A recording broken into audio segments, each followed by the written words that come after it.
Mr. Speaker, Madam Vice President, distinguished members of the U.S. Congress, ladies and gentlemen, Namaskar.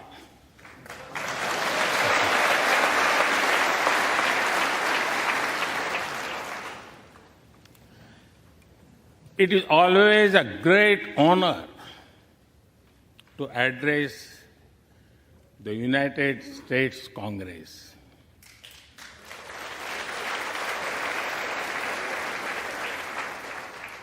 It is an exceptional privilege to do so twice.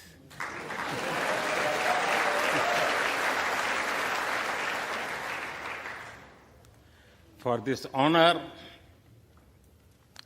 I extend my deepest gratitude on behalf of the 1.4 billion people of India.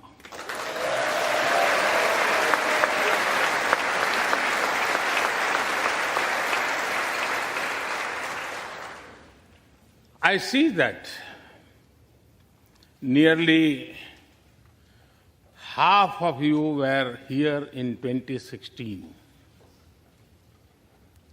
I feel your warmth as old friends. I can also see the enthusiasm of a new friends in the other half. I remember Senator Harry Reid, Senator John McCain, Senator Orrin Hatch, Elijah Cummings,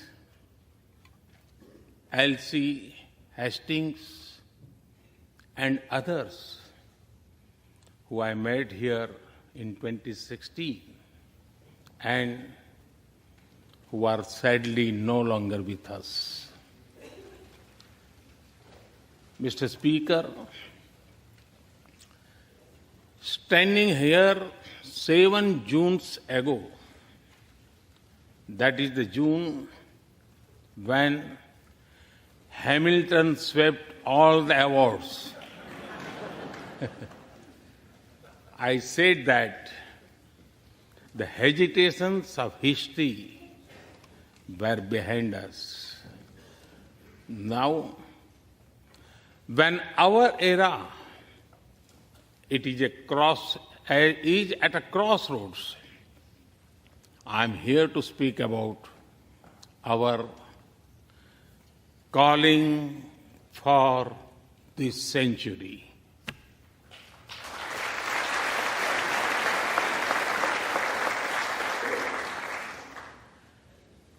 Through the long and widening road that we have traveled, we have made the test of friendship.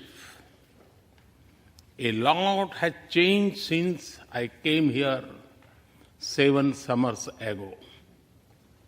But a lot has remained the same, like our commitment to deepen the friendship between India and the United States.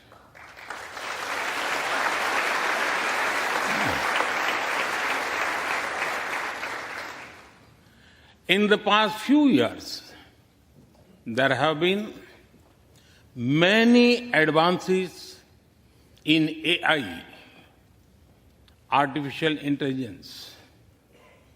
At the same time, there have been even more momentous development in another AI, America and India.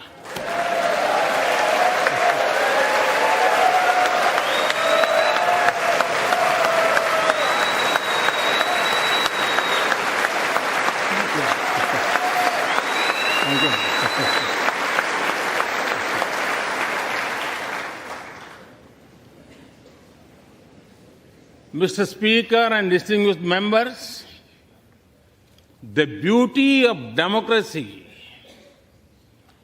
is the constant connect with the people, to listen to them and feel their pulse. And I know this takes a lot of time, energy, effort, and travel. It is a Thursday afternoon, a fly-out day for some of you. So I'm grateful for your time. I also know how busy you have been this last month. Being a citizen of a vibrant democracy, myself, I can admit one thing, Mr. Speaker, you have a tough job.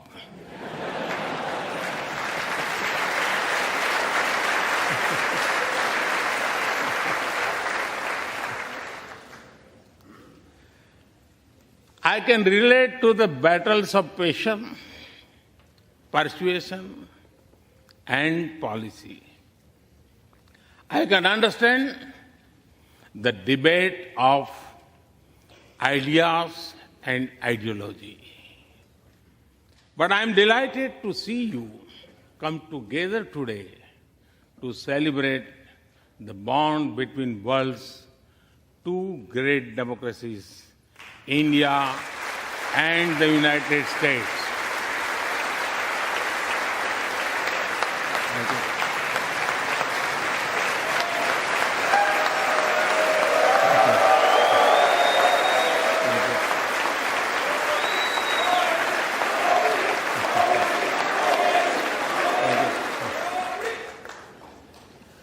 I'm happy to help out.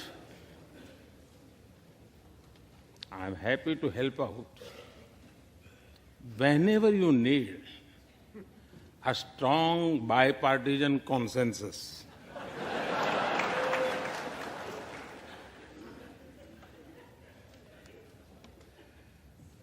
There will be and there must be a contest of ideas at home. But we must also come together as one when we speak for our nation.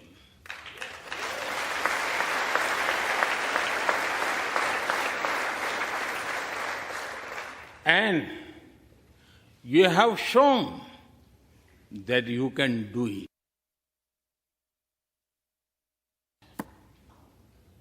Congratulations.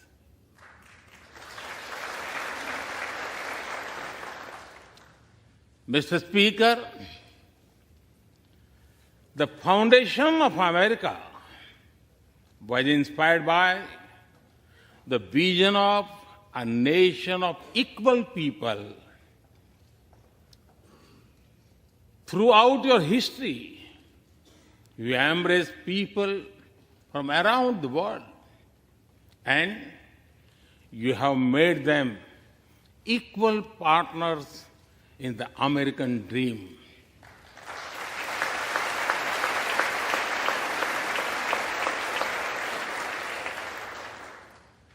There are millions here who have roots in India. Some of them sit proudly in this chamber.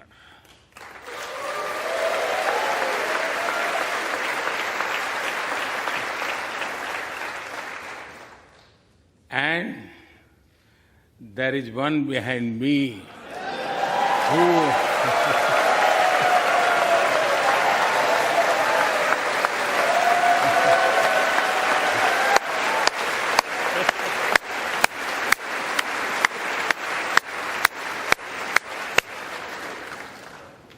who has made history. I'm told that the Samosa caucus is now the flavor of the house.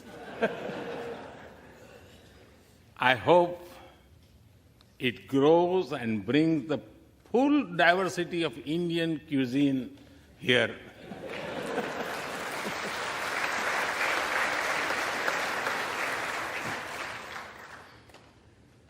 Over 2 centuries, we have inspired each other through the lives of great Americans and Indians. We pay tribute to Mahatma Gandhi and Martin Luther King Jr.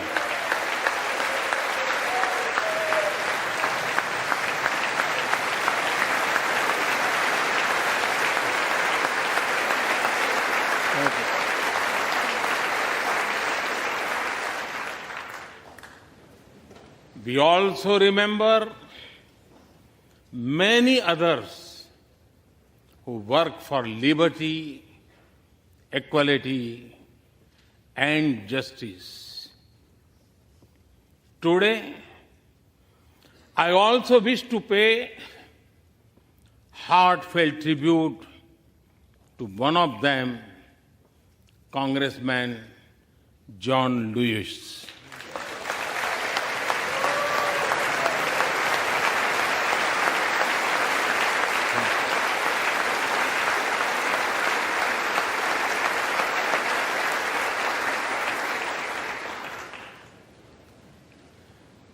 Mr. Speaker, democracy is one of our sacred and shared values. It has evolved over a long time and taken various forms of systems. Throughout history, however, one thing has been clear. Democracy is the spirit that supports equality and dignity.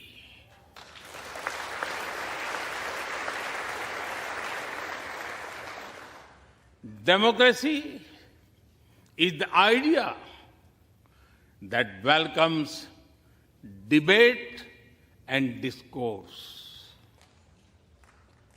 Democracy is the culture that gives wings to thought and expression. India is blessed to have such values from times immemorial. In the evolution of the democratic spirit, India is the mother of democracy.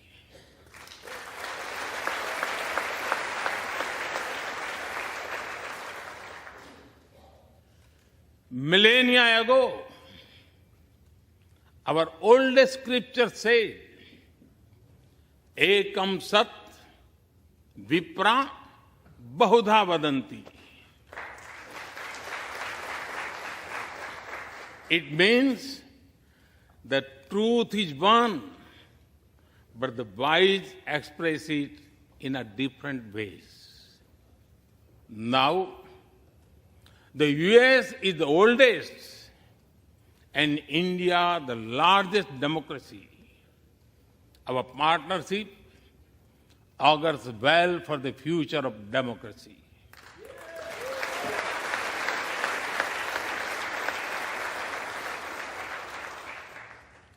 Together, we shall give a better future to the world and a better world to the future.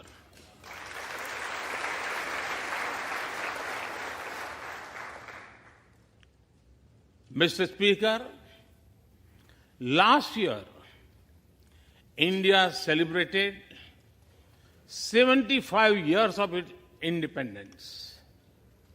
Every milestone is important, but this one was a special.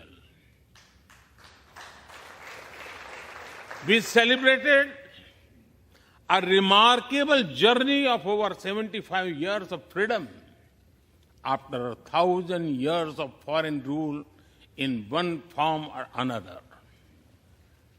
This was not just a celebration of democracy, but also of diversity, not just of constitution, but also of its spirit of a social empowerment, not just of our competitiveness and cooperative federalism, but also of our essential unity and integrity.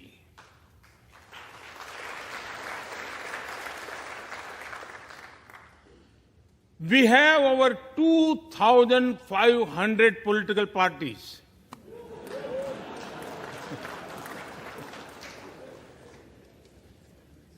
Yes, you heard that right. 2,500. About 20 different parties govern various states of India.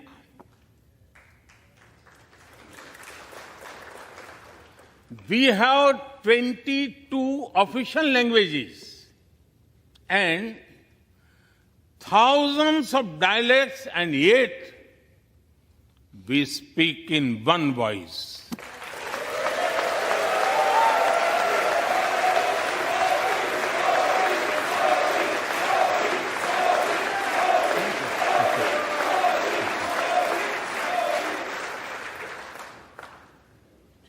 Every 100 miles, our cuisine changes.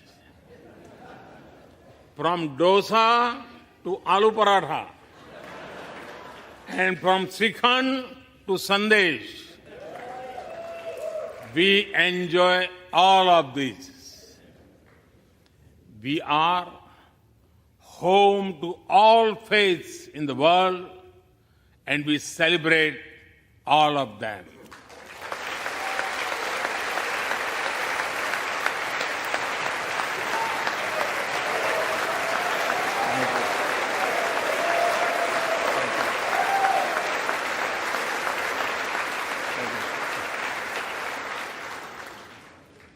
In India, diversity is a natural way of life.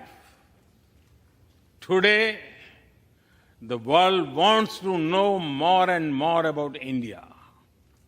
I see that. Curiosity in this house too. We were honored to receive over 100 members of the US Congress in India over the last decade.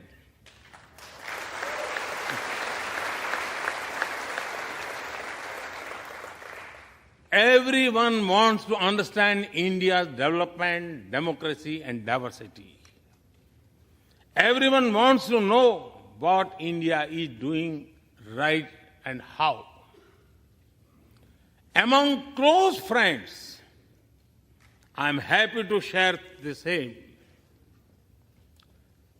Mr. Speaker, when I first visited the US as a Prime Minister, India was the 10th largest economy in the world.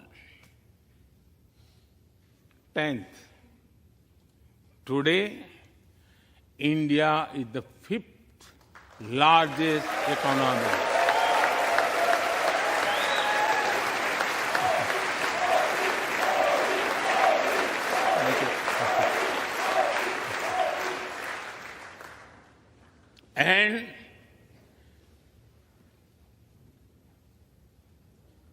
And India will be the 3rd largest economy soon.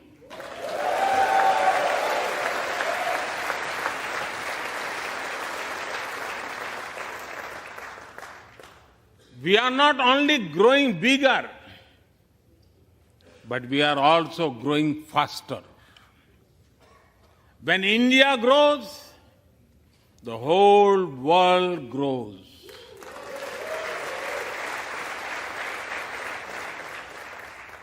After all, we are 1/6 of the world's population.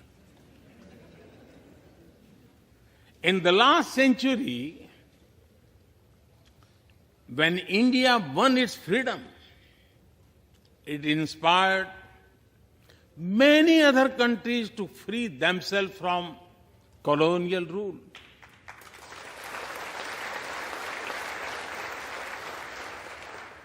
In this century, when India sets benchmark in growth, it will inspire many other countries to do the same.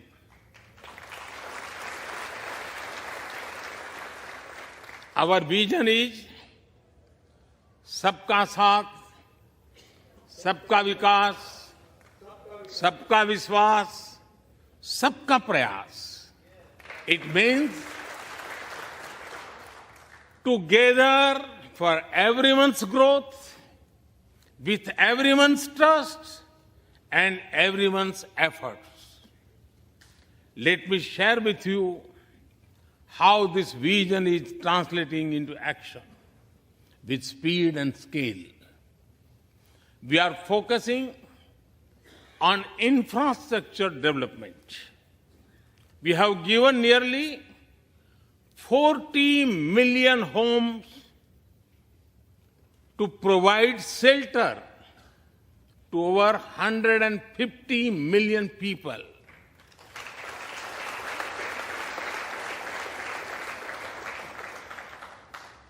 That is nearly 6 times the population of Australia.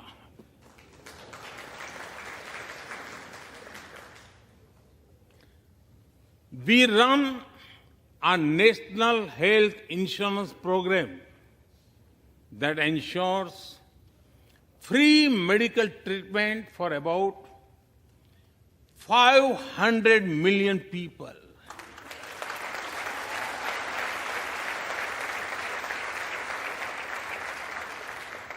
$500 million people, that is greater than the population of South America. We took banking to the unbanked with the world's largest financial inclusion drive. Nearly 500 million people benefited. This is close to the population of North America. We have worked on building digital India.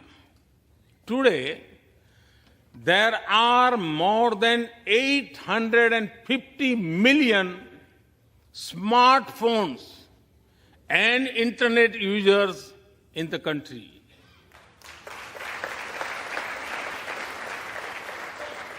This is more than the population of Europe.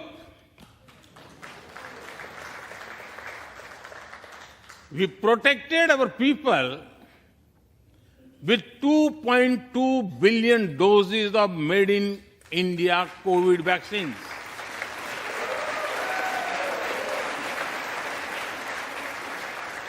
And that too free cost.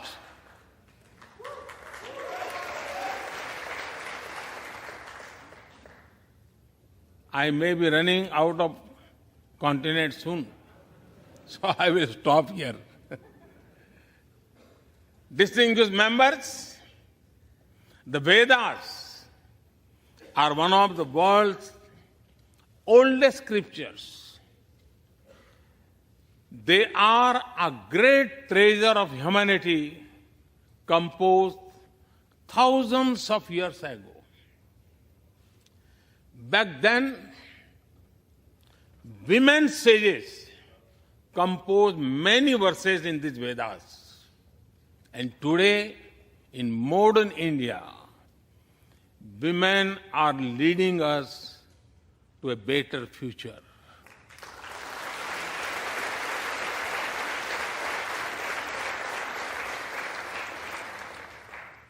India's vision is not just of development which benefits women. It is of women-led development where women lead the journey of progress.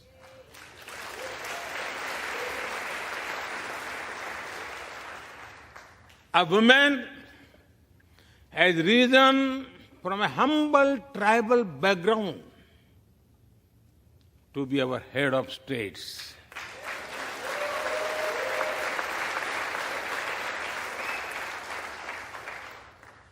nearly 1.5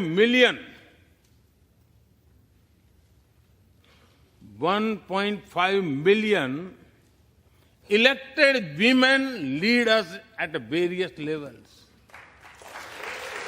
And that is of local governments.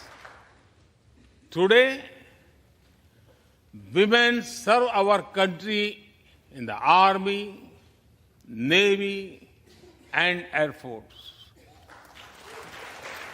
India also has the highest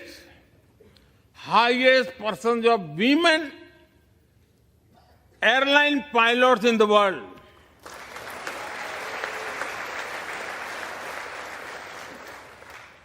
And they have also put us on Mars by leading our Mars mission.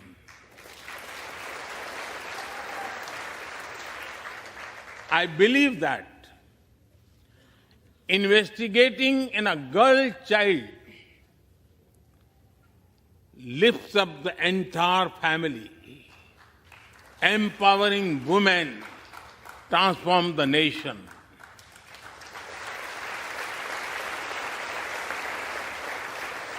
Mr. Speaker, India is an ancient nation with a youthful population. India is known for its traditions, but the younger generation is also making a hub of technology, be it creative reels on Insta or real-time payments. Coding or quantum computing, machine learning or mobile apps, fintech or data science, the youth of India are a great example of how a society can embrace latest technology. In India, technology is not about innovation, but also about inclusion. Today, digital performance are empowering the rights and dignity of people while protecting privacy. In the last 9 years, over 1 billion people got a unique digital biometric identity connected with their bank accounts and mobile phones. This digital public infrastructure helps us reach citizens within seconds with financial assistance. 850 million people receive direct benefit financial transfers into their accounts. 3 times a year, over 100 million farmers receive assistance in their bank accounts at the click of a button. The value of such transfer has crossed $320 billion. And we have saved over $25 billion in the process.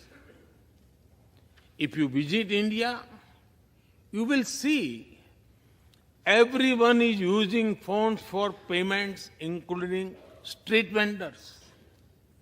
Last year, out of every 100 real-time digital payments in the world, 46 happened in India.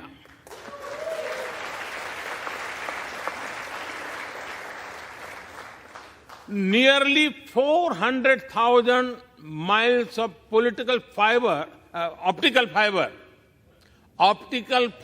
cables and cheap data have ushered in a revolution of opportunities. Farmers check weather updates. The elderly get social security payments. Students access scholarships. Doctors deliver telemedicine. Fishermen check fishing grounds and small businesses get loans with just a tap on their phones. Mr. Speaker, a spirit of democracy, inclusion, and sustainability defines us. It also shapes our outlook to the world. India grows while being responsible about our planet. We believe, Mata Bhumihi Putro Aham Prithviya. This means the earth is our mother and we are her children. Indian culture deeply respects the environment and our planet.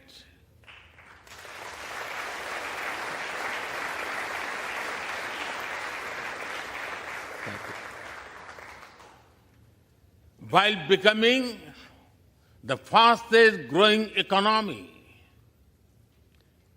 we grew our solar capacity by 2,300%. Yes, you have heard right. 2,300%.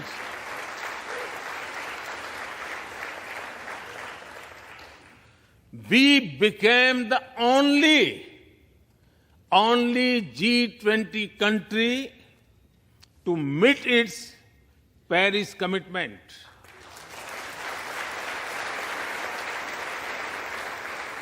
We made renewables account for over 40% of our energy sources, 9 years ahead of the target of 2030.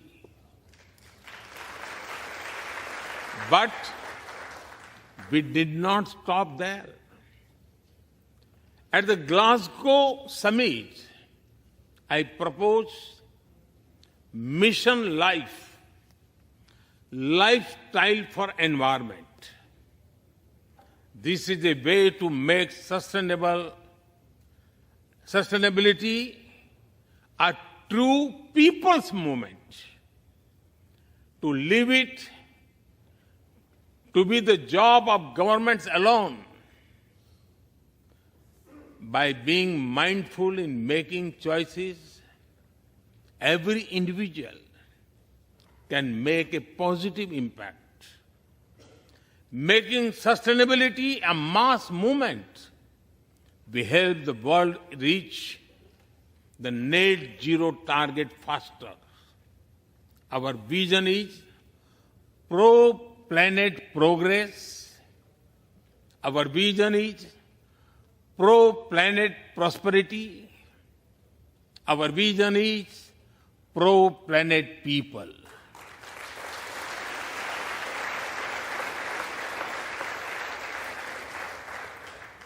Mr. Speaker, we live by the motto of Vasudhaiv Kutumbakam, or the world is one family.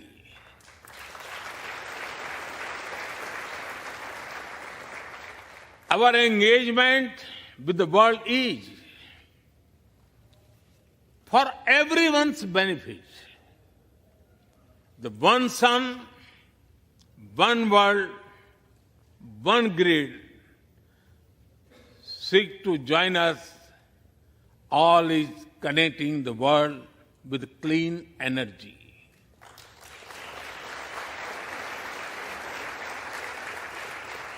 One Earth, One Health is a vision for global action to bring quality health care to everyone, including animals and plants.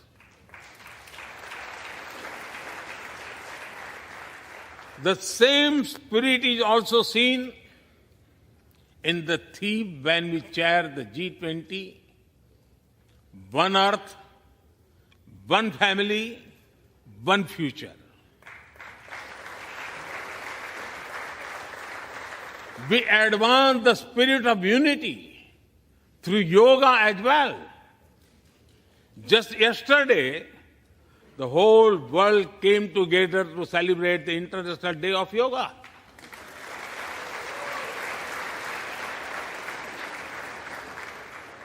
Just last week, all nations joined our proposal at the UN to build a memorial wall to honor the peacekeepers.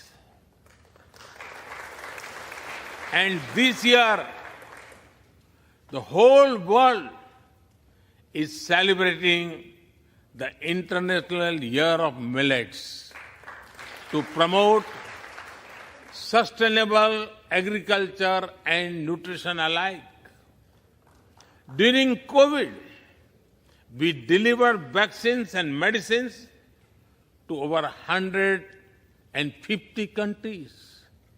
We reach out to others, being disasters as first responders, as we do for our own. We share our modest resources with those who need them the most.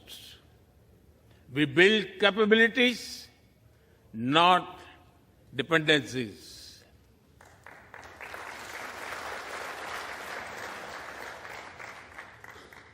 Mr. Speaker, when I speak about India's approach to the world, the United States occupy a special place.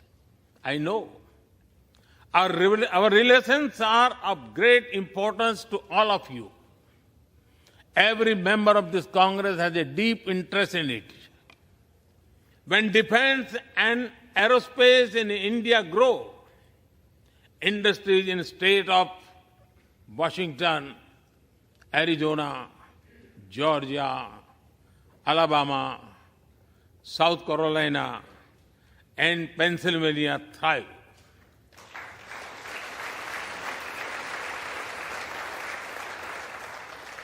When American companies grow, their research and development centers in India thrive. When Indians fly more, a single order for aircraft creates more than 1 million jobs in 44 states in America.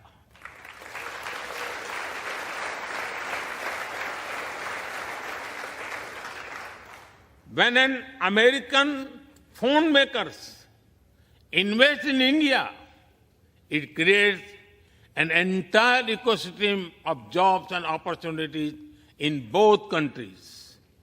When India and US work together on semiconductors and critical minerals, it helps the world in making supply chains more diverse, resilient, and reliable.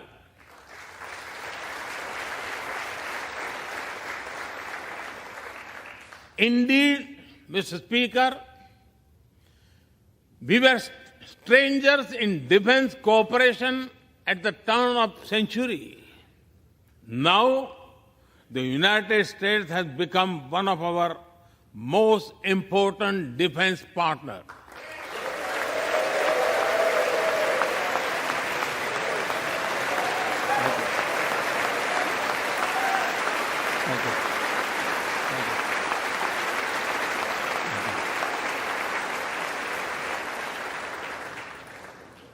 Today, India and the US are working together in space and in the seas, in science and in semiconductors, in startups and sustainability, in tech and in trade, in farming and finance, in art and artificial intelligence, in energy and education, in healthcare and humanitarian efforts. I can go on and go on, but to sum up it, I would say the scope of our cooperation is endless. The potential of our synergies is limitless. and the chemistry in our relations is effortless.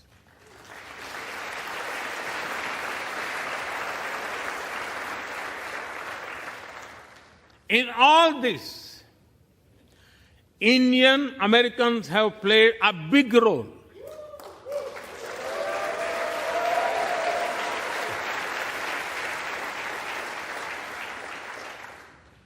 They are brilliant in every field, not just in spelling bee.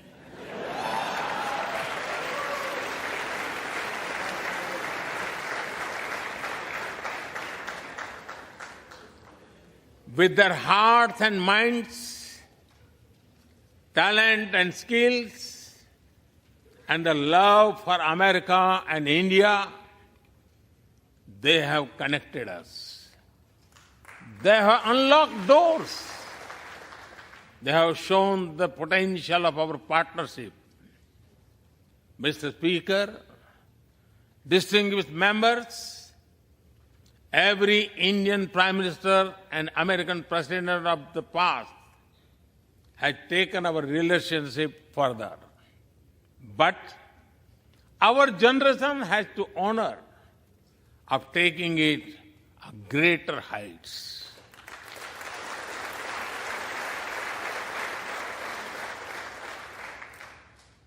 I agree with President Biden that this is a defining partnership of this country because it serves a larger purpose. Democracy, demography, and destiny give us the purpose. One consequence of globalization has been to cover over concentration of supply chains.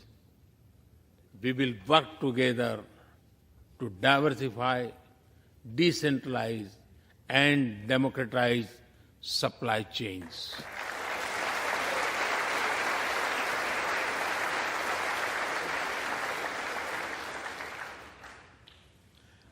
Technology will determine the security, prosperity, and leadership in the 21st century. That is why our two countries established a new initiative for critical and emerging technologies. Our knowledge partnership will serve humanity and seek solutions to the global challenges of climate change, hunger, and health. Mr. Speaker and distinguished members, the last few years have seen deeply disruptive developments. With the Ukraine conflict, war has returned to Europe. It is causing great pain in the region. Since it involves major powers, the outcomes are severe. Countries of the global south have been particularly affected. The global order is based on the respect for the principle of the UN Charter, peaceful resolution of disputes, and respect for sovereignty and territorial integrity.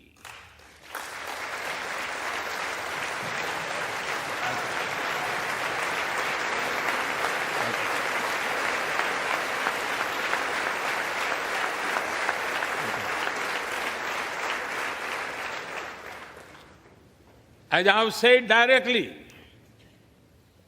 and publicly,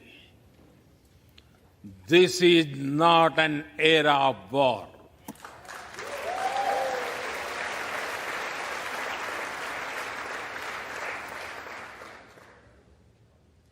But it is one of dialogue and diplomacy. And we all must do what we can to stop the bloodshed and human suffering.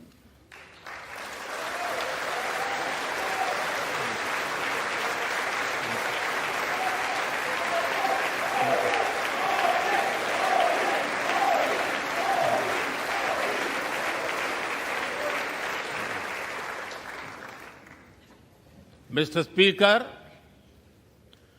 the dark clouds of coercion and confrontation are casting their shadow in the Indo-Pacific. The stability of the region has become one of the central concerns of our partnership. We share a vision of a free, open, and inclusive Indo-Pacific.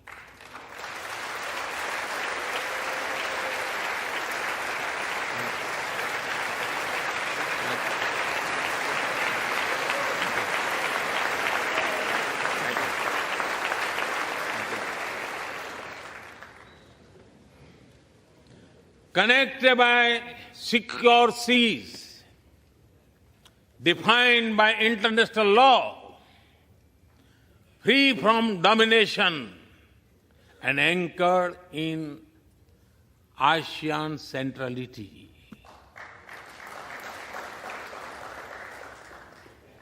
A region where all nations, small and large, are free and fearless in their choices, where progress is not suffocated by an impossible burdens of debt.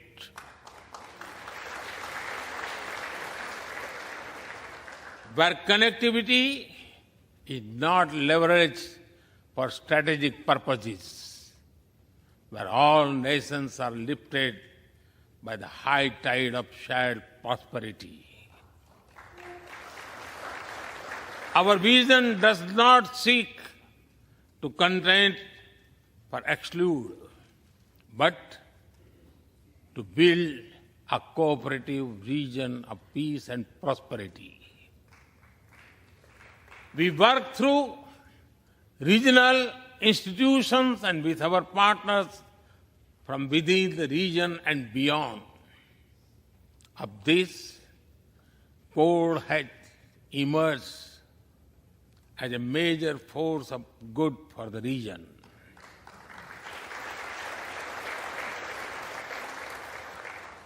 Mr. Speaker, more than 2 decades after 9/11 and more than a decade after 26/11 in Mumbai, radicalism and terrorism still remain a pressing danger for the whole world.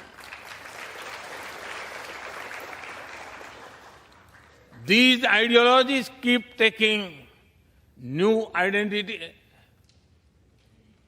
and forms, but their intentions are the same. Terrorism is an enemy of humanity, and there can be no ifs and buts in dealing with it.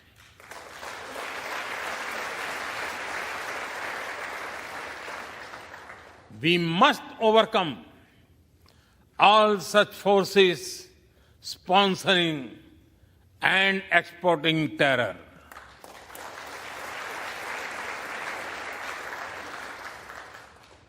Mr. Speaker, COVID-19's biggest impact was the human loss and suffering it caused. I wish to remember Congressman Ron Wright and the staff members who lost their lives to COVID. As we emerge out of the pandemic, we must give shape to a new world order.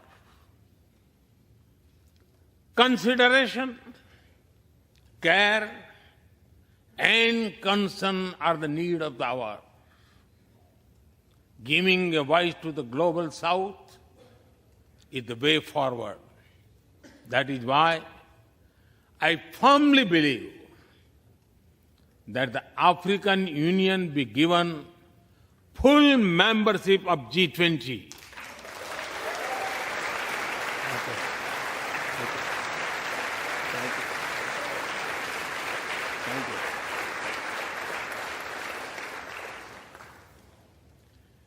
We must revive multilateralism and reform multilateral institutions. With better resources and representation that applies to all our global institutions of governance, especially the United Nations. When the world has changed, our institutions too must change, or risk getting replaced by a world of rivalries without rules. In working for a new world order based on international law, our two countries will be at the forefront as partners.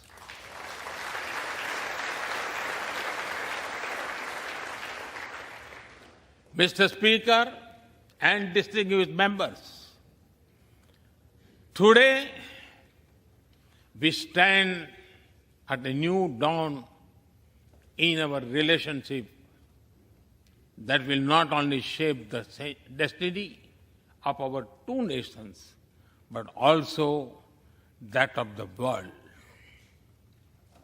As the young American poet Amanda Gorman has expressed, when day comes, we step out of the shade, aflame and unafraid. The new dawn blooms as we free it. For there is always light if only we are brave enough to see it.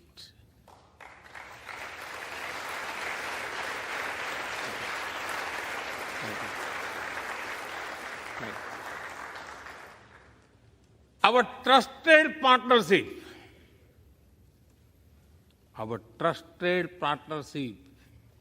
is like the sun in this new dawn that will spread light all around.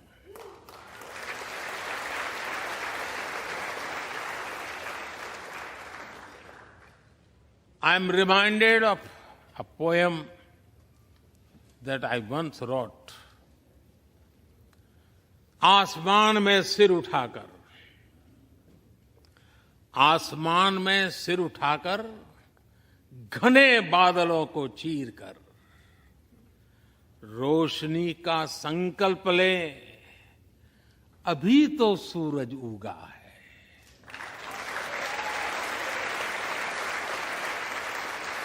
अभी तो सूरज उगा है।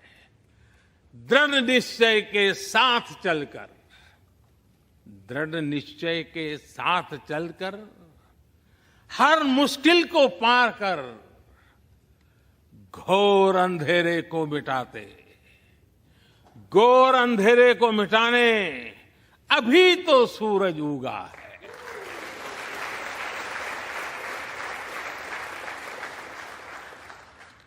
If I were to say it in English, it would be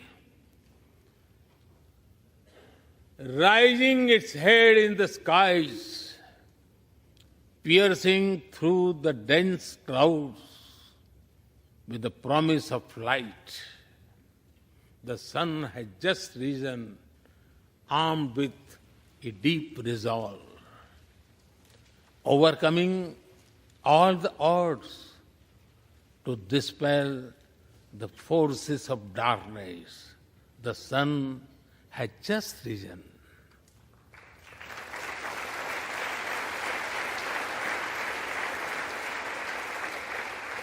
Mr. Speaker and distinguished members, we come from different circumstances and history, but we are united by a common vision and by a common destiny. When our partnership progresses, economic resilience increases, innovation grows, science flourishes, knowledge advances, humanity benefits, our seas and skies are safer, democracy will shine brighter, and the world will be a better place. That is the mission of our partnership. That is our calling for this century. Mr. Speaker and distinguished members, even by the high standards of our partnership, this visit is one of the great positive transformation. Together, we shall demonstrate that democracies matter and democracies deliver.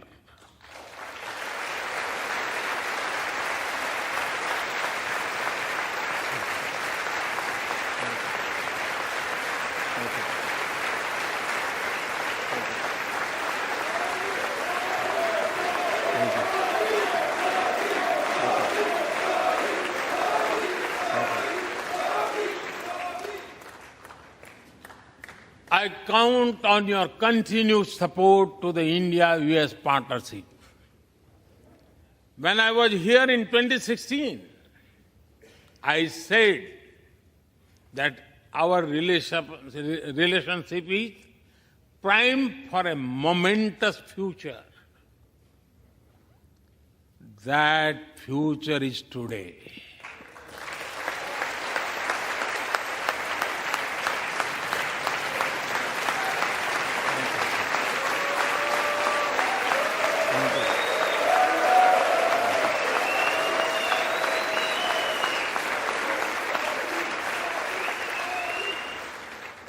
Thank you once again, Mr. Speaker, Madam Vice President, and the distinguished members of this honor.